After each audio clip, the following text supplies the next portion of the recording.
So hello everyone, I am Izhan Shabir. I am a second year MBBS student at AIIMS Bhopal. ये video उन सभी बच्चों के लिए है जो नीट के एग्ज़ाम की प्रिपरेशन कर रहे हैं, चाहे आप 11th में पढ़ रहे हैं, चाहे आप 12th में, या चाहे आप एक ड्रॉपर हैं। This is an announcement for those students who are struggling with physics.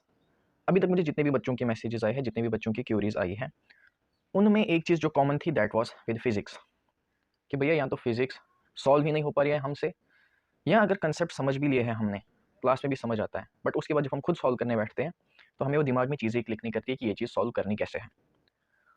तो उसी चीज़ को सॉल्व करने के लिए या आपके लिए क्वेश्चन प्रैक्टिस ईजी बनाने के लिए मैं अपने एक चैनल पे इस सीरीज स्टार्ट करने वाला हूँ, जिसमें मैं फिजिक्स के चैप्टर्स के कुछ क्वेश्चंस उठाऊंगा। हर चैप्टर से there will be some questions और मैं उनके सॉल्यूशंस डिटेल में अपलोड करूंगा। अब इससे होगा क्या आपको क्वेश्चन प्रैक्टिस करने की ज़रूरत नहीं पड़ेगी? नहीं, ऐसा बिल्कुल भी नहीं है। मैंने अपने हर वीडियो में ऑलमोस्ट कहा है कि फिजिक्स में जितनी ज़्यादा प्रैक्टिस करेंगे उतने ही बेटर होते जाएंगे। तो फिर इस वीडियो से, इस सीरीज से हमें क्या फ़ायदा होगा? देखो, फ़ायदा ये होगा कि अगर आपने एक पर्टिकुलर चैप्टर के कंसेप्ट समझ लिए हैं और उसके बाद भी अगर आप क्वेश्चन सॉल्व नहीं कर पा रहे हैं, तो इस सीरीज़ के वीडियो देखने के बाद आपको अप्रोच दिमाग में बनेगी कि मुझे एक पर्टिकुलर क्वेश्चन को कैसे सॉल्व करना है। क्योंकि मैंने यहाँ पर जो भी चीज़ें समझाई है वो क्वेश्चंस के थ्रू ही समझाई होंगी। एक पर्टिकुलर क्वेश्चन का अगर एक मेथड है, दूसरा मेथड है, तो मैंने बेसिक से स्टार्ट किया होगा और एंड में दूसरा मेथड भी बताया होगा कि कैसे उसको सॉल्व किया जा सकता था। और कुछ कॉमन मिसकंसेप्शंस भी जो बच्चे यूज़ करते हैं और उससे आंसर गलत होता है, वो अप्रोचेस भी मैंने बताई होंगी कि ऐसी अप्रोच से ये आंसर गलत क्यों हुआ, क्यों ये चीज़ यहाँ पर यूज़ नहीं हो सकती थी। So if you want to make your physics strong, अगर आपके बेसिक्स क्लियर है, उसके बाद फिर आप अपनी क्वेश्चन प्रैक्टिस ईजी बनाना चाहते हैं, तो आप इस सीरीज़ के वीडियोस देख सकते हैं।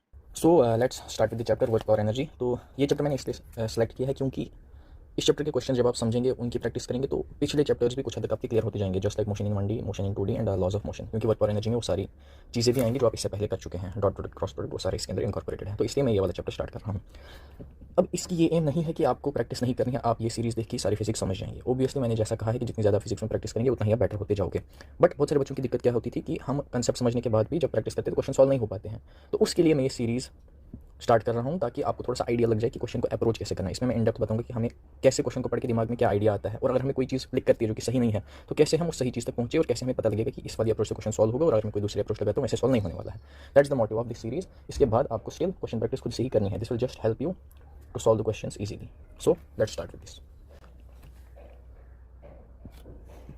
तो पहला क्वेश्चन हमें दिया हुआ है, a string is used to pull a block of mass m vertically up by a distance h at a constant acceleration g/3. The work done by the tension in the string is। ठीक है, simple सा question है, चलो solve करते हैं। देखो question में क्या बताया हुआ है कि आपके पास एक ब्लॉक है m मास का, उसके ऊपर एक स्ट्रिंग लगी हुई है और उस स्ट्रिंग से हम इस ब्लॉक को ऊपर खींच रहे हैं। तो स्ट्रिंग में कुछ टेंशन क्रिएट हुई होगी जिसे हम टी मान लेते हैं, और ब्लॉक g/3 की एक्सेलरेशन से ऊपर जा रहा है। कितना ऊपर गया है? ये h हाइट ऊपर गया है। ठीक है, इतना हमें क्वेश्चन में गिवन है। अब पूछ रहा है कि ये जो टेंशन लग रही थी स्ट्रिंग में, तो इस टेंशन ने कितना वर्क किया है इस ब्लॉक को h हाइट लेने में, वही निकालना है। देखो वर्क डन क्या होता है, फोर्स इनटू डिस्प्लेसमेंट, बट ये तब होता है जब आपकी फोर्स कांस्टेंट लगेगी। अब क्योंकि यहाँ पर दिया था एक्सेलरेशन कांस्टेंट है, तो फोर्स भी कांस्टेंट होगी, इसलिए हम ये फार्मूला यूज़ कर सकते हैं। अदरवाइज अगर फोर्स कांस्टेंट नहीं होती है तो वो use the formula work done is integration of F dot D S, जो कि हर सिचुएशन में एप्लीकेबल होगा। उसी का स्पेशल केस जब फोर्स कांस्टेंट होगी तो एफ डॉट एस बन जाता है। अब चलो देखते हैं, यहाँ पर टेंशन ऊपर लग रही है, ब्लॉक की एक्सेलरेशन भी ऊपर ही है, तो टेंशन ने कितना वर्क किया होगा। पहले एफ बी डी बनाते हैं इसकी। ठीक है, यहाँ सिंपली आप देख सकते हैं वर्क डन क्या हो जाएगा, फोर्स इंटू डिस्प्लेसमेंट। फोर्स क्या है आपके पास, टेंशन इंटू डिस्प्लेसमेंट। डिस्प्लेसमेंट कितनी दी हुई है, एच। अब डॉट क्या होता है, T dot H is T H cos theta, where theta is the angle between force vector and displacement vector. यहाँ देखो फोर्स जो है टेंशन किधर लग रही है, ऊपर की तरफ फोर्स लग रही है, और डिस्प्लेसमेंट भी ऊपर की ही तरफ है, तो दोनों के बीच का एंगल कितना हो जाएगा, 0 degree, that is cos 0। Cos 0 कितना होता है, 1। तो हमारा वर्क डन कितना हो जाएगा, टी एच। अब हमें टेंशन ही यहाँ पे निकालनी है। पहले मैं कुछ भी एफबीडी वगैरह नहीं बनाया, सिंपल क्या था, वर्क डन पूछा था तो वर्क डन इस फॉर्मूले से निकल जाएगा, तो वर्क डन का ये एक्सप्रेशन आ गया। अब हमें टेंशन निकालनी है तो हमारा वर्क डन निकल जाएगा। इस टेंशन को कैसे निकालेंगे, फोर्सेज में से अगर कोई फोर्स हमें पता है, कोई फोर्स नहीं पता है, तो उसको निकालने का तरीका होता है, आप एक बॉडी की फ्री बॉडी डायग्राम बनाओगे। ठीक है, इस बॉडी की एफबीडी अगर हम बनाएंगे एम मास की, तो नीचे क्या लग रहा होगा, एम जी। इस बॉडी के ऊपर क्या लग रही है, टेंशन, और बॉडी की एक्सेलरेशन किधर है, ऊपर की तरफ, g/3। तो इसकी इक्वेशन अगर मैं लिखूंगा, net force is equal to mass into acceleration. ऊपर की तरफ देखो नेट फोर्स कितनी लग रही है, ऊपर की तरफ टी माइनस नीचे की तरफ एम जी, तो ये होगी net force T minus m g, this is equal to mass into acceleration, m into acceleration is g/3। तो यहाँ से आपको टेंशन की वैल्यू मिल गई, एम जी प्लस एम जी/3 कितना हुआ, 4/3 एम जी। अब इस वैल्यू को यहाँ पे पुट करो, वर्क डन क्या हो जाएगा आपका, टी की जगह 4/3 एम जी, और एच तो यही है, तो वर्क डन आया 4/3 mgh। देखो जरा कोई ऑप्शन है क्या, 4/3 mgh, ये इसका आंसर होगा। Now moving to the next question. A body constrained to move in z direction is subject to a force given by this equation। तीनों डायरेक्शन में फोर्स लग रही है। What is the work done by this force in moving the body through a distance of 5 metre along the z axis। अब देखो इसको आप mathematical approach से भी सॉल्व कर सकते हो, या अगर आपको कंसेप्ट क्लियर है तो ये इजीली सॉल्व हो सकता है। वर्क की फॉर्मूला क्या होती है, मैंने आपको अभी बताया। वर्क का फॉर्मूला है F.S या Fs cos थीटा। इसको मैं ऐसे भी तो लिख सकता हूँ, F cos theta into S. अगर मैं ऐसे आपको बताऊँ ये डिस्प्लेसमेंट है, ये फोर्स ऐसे लग रही है, दोनों के बीच में थीटा है। तो अगर मैं इस इक्वेशन को देखूँ F into S cos theta, what is S cos theta. S cos theta basically displacement का कंपोनेंट है फोर्स के अलोंग। देखो यही तो है आपका एस कॉस थीटा, और इसके परपेंडिकुलर एस साइन थीटा। तो इसका मतलब वर्क है क्या, work is the product of force and displacement का वो कंपोनेंट जो फोर्स के अलोंग है, हियर जो एस कॉस थीटा है। और अगर आप सेकंड तरीके से इंटरप्रेट करोगे तो क्या आएगा, सेम डायग्राम में फिर से बनाता हूँ। ये आपकी इधर डिस्प्लेसमेंट है, इधर फोर्स है, दोनों के बीच में थीटा है। तो फोर्स के अगर मैं दो कंपोनेंट्स करूँ तो थीटा के अलोंग कौन सा कंपोनेंट आता है, कॉस वाला, तो ये एफ कॉस थीटा, और इसके परपेंडिकुलर क्या आएगा, एफ साइन थीटा। तो इस वाली इक्वेशन से F cos theta into S, तो मैं वर्क को क्या कह सकता हूँ, it is the product of displacement and force का वो कंपोनेंट जो डिस्प्लेसमेंट के अलोंग है। इस केस में साइन थीटा का कोई रोल तो है ही नहीं, ये कोई वर्क नहीं करा रहा है। तो हमें बस डिस्प्लेसमेंट या फोर्स के उस कंपोनेंट को देखना है। अगर फोर्स देख रहे हो तो फोर्स का वो कंपोनेंट जो डिस्प्लेसमेंट के अलोंग है वो वर्क डन में रोल प्ले करता है, या डिस्प्लेसमेंट का वो कंपोनेंट जो फोर्स के अलोंग है वो वर्क में रोल प्ले करता है। इतना पॉइंट क्लियर है। अब इसी क्वेश्चन को इस कंसेप्ट के बेसिस पे सॉल्व करते हैं। ये बिना पेन चलाए भी सॉल्व हो सकता है। क्या लिखा है क्वेश्चन में, body is constrained to move in z direction. इसका मतलब बॉडी पास जेड डायरेक्शन में ही चलेगी। तो वर्क डन में हमें कौन सी फोर्स देखनी पड़ेगी, जो जेड के अलोंग लग रही होगी, वही तो वर्क कराएगी। अगर जेड के परपेंडिकुलर कोई होगी तो उसका जेड के अलोंग कौन सा कंपोनेंट आएगा, cos 90। cos 90 जीरो होता है। इसका मतलब जेड डायरेक्शन की फोर्स ही जेड डायरेक्शन के अलोंग वर्क करा सकती है। कोई फोर्स एक्स डायरेक्शन में लग रही है, कोई फोर्स वाई डायरेक्शन में लग रही है, जेड के अलोंग को कोई भी वर्क नहीं करा सकती है। इतना क्लियर है। तो फोर्स जेड डायरेक्शन में है, यहाँ से आपको बोला गया है कि बॉडी जेड डायरेक्शन में ही बस मूव कर सकती है, वो कंस्ट्रेंड है जेड में मूव करने के लिए। तो जेड वाली फोर्स बस उसका वर्क करा सकती है, जो कि यहाँ पर 5K कैब है। तो वही सवाल में पूछा है, work done by this force in moving through 5 metre. तो डिस्प्लेसमेंट कितनी हुई आपकी, 5 मीटर जेड के अलोंग, और फोर्स कितनी है जेड के अलोंग, 5 न्यूटन। तो वर्क डन क्या होगा, फोर्स इंटू डिस्प्लेसमेंट 5 5 25, तो 25 जूल इसका आंसर होगा। अब अगर ऐसे क्लियर नहीं हो रहा है तो हम फॉर्मूले से भी इसको सॉल्व कर सकते हैं। चलो देखते हैं कैसे। वर्क डन क्या होता है, वर्क डन इज F.S। तो फोर्स कितनी है, 3I cap minus 10J cap plus 5K cap, as it is लिख दिया डॉट। डिस्प्लेसमेंट कितनी है, 5 मीटर है along z axis, means 5K cap and 0I cap plus 0J cap. अभी dot product है, तो डॉट प्रोडक्ट में हम कैसे सॉल्व करते हैं, आई वालों को आपस में मल्टीप्लाई करते हैं, जे वालों को आपस में मल्टीप्लाई करते हैं, के वालों को आपस में मल्टीप्लाई करते हैं। सिंप्लीफाई जब आप करोगे आई को आप तीनों से मल्टीप्लाई करोगे तो आई इंटू आई तो ठीक हो जाएगा, I dot I cos theta, जो कि कॉस 0 हो जाएगा। जब आप आई डॉट जे करोगे तो क्या हो जाएगा, आई जे, आई और जे के बीच में एंगल 90 कॉस 90, या आई डॉट के करोगे तो हो जाएगा आई के कॉस 90। कॉस 90 0 होता है, तो इसलिए हम परपेंडिकुलर वेक्टर्स का डॉट प्रोडक्ट जब भी करेंगे वो हमेशा 0 आएगा। इतना क्लियर है। चलो देखते हैं, 3I cab into 0I cab कितना हुआ 0, माइनस 10J इंटू 0 कितना हो गया 0, प्लस 5K इंटू 5K कितना हो गया 25, के और के बीच में एंगल 0, कॉस 0 इज़ 1, कितना आया वर्क डन 25 जूल। ऐसे भी आप सॉल्व कर सकते हो, और अगर आपको कंसेप्ट क्लियर है जो मैंने जस्ट आपको अभी बताया ये, तो इसको आप और अधिक सॉल्व कर सकते हो। Now moving to the next question, question number 3।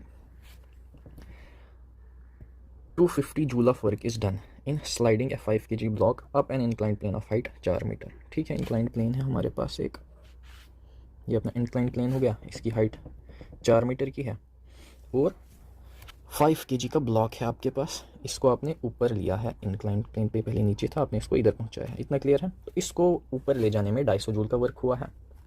अब सवाल पूछा है वर्क डन अगेंस्ट फ्रिक्शन, बताओ फ्रिक्शन के अगेंस्ट कितना वर्क हुआ है, कैसे निकालेंगे। यहाँ पर जो आपने एनर्जी दी है वो गई कहाँ, जो एक्सटर्नली आपने एनर्जी सप्लाई की है, तो उस एनर्जी का हुआ क्या। एक तो आप ब्लॉक को ऊपर लेकर गए हो, ग्राउंड से थोड़ा ऊपर लेके गए हैं, तो उस ब्लॉक की पोटेंशियल एनर्जी में वो स्टोर हो गई। तो जो आपने एनर्जी दी है वो ब्लॉक की पोटेंशियल एनर्जी के फॉर्म में स्टोर हो गई और फ्रिक्शन की वजह से कुछ एनर्जी वेस्ट हो गई। तो जो आपने एनर्जी दी वो दो कामों में चली गई। एक तो एनर्जी का एक हिस्सा ब्लॉक को ऊपर ले जाने में लग गया और दूसरा हिस्सा फ्रिक्शन फोर्स के अगेंस्ट काम किया। Energy against friction. अब देखो एनर्जी सप्लाइड आपको पता है, पोटेंशियल एनर्जी कितनी स्टोर हुई हम निकाल सकते हैं। तो दो निकल गए, एक अननोन है, एक इक्वेशन है हमारे पास, तो एनर्जी अगेंस्ट फ्रिक्शन हमें मिल जाएगी। एनर्जी सप्लाइड गिवन है क्वेश्चन में 250 जूल है। पोटेंशियल एनर्जी कितनी है, ग्राउंड से कितना ऊपर ले गए आप 4 मीटर, तो potential energy stored will be mgh plus friction के अगेंस्ट जो हमें देखना है 250 इज इक्वल टू मास आपको 5 kg दिया है, G10 यूज़ करना है एंड h इज़ 4। ये आप सॉल्व करेंगे ये आपको आएगा 10 5 50 4 200। तो 250 में से 200 गए तो energy against friction will be 250 minus 200 is 50 joule. देखो कोई ऑप्शन है क्या, हाँ ये आपका आंसर आएगा।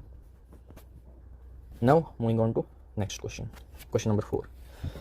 क्वेश्चन नंबर 4 क्या कह रहा है, a man carries a load on his head through a distance of 5 metre, the maximum amount of work is done when he.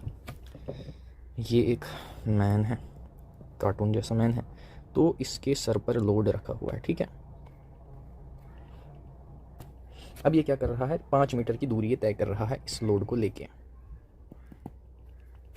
Maximum work कब होगा, 4 केसेस दिए हैं, जब वो एक इंक्लाइंड प्लेन पे चलेगा, या जब वो एक हॉरिजॉन्टल सरफेस पे चलेगा, या जब वो उसको वर्टिकली ऊपर उठाएगा, मतलब कि जब उसने ये लोड ज़मीन से ऊपर उठाया होगा, या लोड लेकर अगर वो बैठा हुआ है तो जब ऊपर उठेगा, तो लोड को अगर वो वर्टिकली ऊपर ले जा रहा है, उस केस में मैक्सिमम वर्क होगा या नन ऑफ दिस। चलो देखते हैं।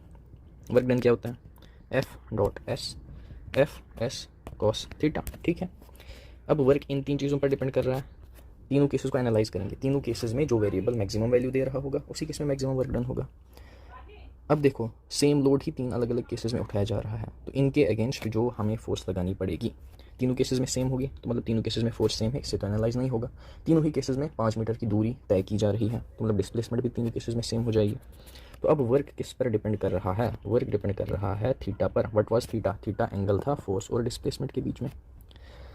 तो कॉस थीटा मैक्सिमम क्या हो सकता है, 1। कॉस थीटा 1 होगा, मतलब थीटा कैन बी 0 डिग्री। अगर फोर्स और डिस्प्लेसमेंट सेम लाइन में आ जाएं तो हमारा वर्क मैक्सिमम होगा। पहले केस में बोल रहा है इंक्लाइन प्लेन पे चल रहा है, ज़रा देखते हैं इंक्लाइन प्लेन वाला केस। ये बंदा है और ये उसके सर पे ब्लॉक रखा हुआ है।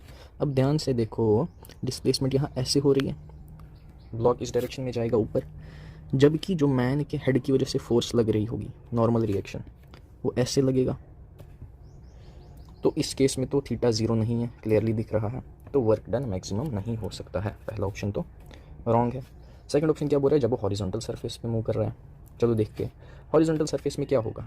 मान लो मैन आगे की तरफ जा रहा है या पीछे की तरफ जा रहा है, तो डिस्प्लेसमेंट एक्स एक्सिस में होगी, लेकिन जो उसके हेड की वजह से नॉर्मल लग रहा है वो तो वर्टिकली अपवर्ड होगा। तो in any case the angle is going to be 90 degree. तो इसका मतलब क्या है, ये कॉमन सी चीज़ है। अगर आपसे पूछा जा रहा है कि मैन हॉरिजॉन्टली मूव कर रहा है कोई भी लगेज लेके, कोई भी एम मास लेके, तो बताओ कितना वर्क डन हो। अब यहाँ पर स्पेसिफाई किया जाना चाहिए कि कौन सी फोर्स से वर्क डन पूछा जा रहा है। अगर इस केस में मुझसे पूछेगा work done by gravitational force, तो क्या होगा, ग्रेविटेशनल फोर्स हमेशा नीचे की तरफ लगेगी और ये हॉरिजॉन्टली मूव कर रहा है, डिस्प्लेसमेंट इधर है, हमेशा दोनों के बीच 90 डिग्री रहेगा। Work done is F/s cos theta, cos 90 0, इस केस में हमेशा वर्क डन 0 आएगा। तो सेकंड केस भी फॉल्स हो गया, मैक्सिमम वर्क डन नहीं है। थर्ड केस बोल रहा है जब वो वर्टिकली अपवर्ड उठा रहा है। हाँ इस केस में देखो, जब वो वर्टिकली ब्लॉक को उठा रहा है तो उसके हेड की वजह से फोर्स ऊपर लग रही है, ब्लॉक को वर्टिकली ऊपर ले जा रहा है, तो फोर्स भी यहीं है, डिस्प्लेसमेंट भी यहीं है। थीटा कितना हो गया 0, थीटा 0 तो वर्क डन मैक्सिमम, इसलिए इसका आंसर थर्ड हो जाएगा। इसमें वही वेरिएशन आ सकती है कि आपसे वर्क डन बाय ग्रेविटी पूछ सकता है, जब वो किसी भी मास को हॉरिजॉन्टली मूव करा रहा हो, उस केस में आंसर 0 हो जाएगा।